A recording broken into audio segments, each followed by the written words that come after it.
Es geht Richtung Wochenende. Freitag bei SRF 3, gerade vorher gehört, am Open Frauenfeld der Superstar Pharrell Williams mässig begeistert.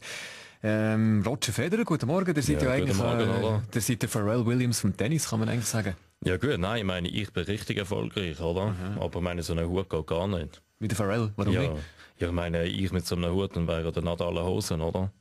Und der Djokovic? Ja, der Djokovic, wahrscheinlich nicht Cevapcici und der Del Potro. Zum Glück ist Freitag mit dem Fabian Unterdecker. Alles Roger. Alles Roger, weil wir freuen uns nämlich auf die Sommerferien. Was macht unsere Freitagsrunde die nächsten 4 Wochen, wo wir nachher Pause machen? Ja, jetzt haben wir durch den Blick am Morgen. Ich spiele den Sommer auf vielen Festivals. Yeah. Und zur Entspannung nehme ich ein ausgiebiges Bad in der Menge und decke mich am Abend mit frischen Groupies zu. Du kannst das noch machen in deinem Alter, aber was machen die richtigen, die gestandenen Männer? Christoph Blocher. Oh, muss ich Ihnen sagen, Herr Boriani, könnte mein eigenes Königreich. Das heisst, nein. Es könnte ja auch nein heissen. Polizei würde ich Bye nennen. Zusammen also Bye von nein. Spannender Ansatz und lasst mich raten, Nationalrat Christoph Mörgeli, ihr seid in der Sommerferien genau dort. Absolut, ich schliesse mich der Nein-Bewegung an. Ich bin für die Staatssicherheit in Neu-Nei, also für die Neu-Nei-Mai-Wei zuständig. Ich würde sagen, ei. Simi Ammann, im Sommertraining? Ja, heiter weg. Welcher Sommer?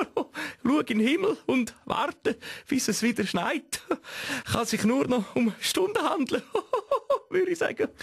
Weltwochenchef Roger Köppel, vielleicht in der Sommerferien mal ein bisschen entspannter die ganze Sache? Nein, absolut nicht. Entspannung ist nicht spannend. Um was geht's? Wir von der Weltwoche glauben nicht an den Sommer und die Recherche ist ausnahmsweise auch nicht exklusiv, wie ein Blick aus dem Fenster beweist.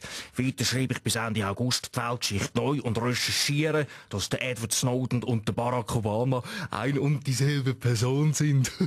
Wahnsinnig lustig. Ja, aber der mit dem Wetter, da könnt ihr ausnahmsweise mal recht haben. Irgendetwas ist falsch mit dem Klima. Bastian Schiro, Grüner Nationalrat, für euch ein Thema Klima diesen Sommer oder machen ihr auch mal Ferien? Nein, also ich bin immer selber das Thema, das Beste natürlich, aber ich mache den Sommer eine Therapie gegen meine Affenkrauterphobie, sodass ich nicht gäng so hässig werde, wenn ich so einen sehe. Und ich werde immer extrem hässig, wenn ich so einen sehe. Zur Therapie gehört da Safari durch den Großstadtdschungel und immer auf der Jagd nach einem freien Parkplatz bei laufendem Motor und Vollgas im Leerlauf. Genau das, was ihr immer macht, Vollgas im Leerlauf, das trifft. Ja, Ständerat Felix Gutzwiller, diesen Sommer irgendetwas vor?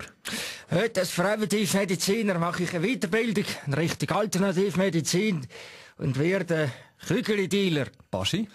Ja, ich weiss nicht, wie gesagt, was ich machen soll. In dem Sinn, vielleicht eröffne ich einen Home-Delivery-Service und der heisst dann, ich bringe ihn heim. Zum Glück ist Freitag mit dem Fabian Unterdecker.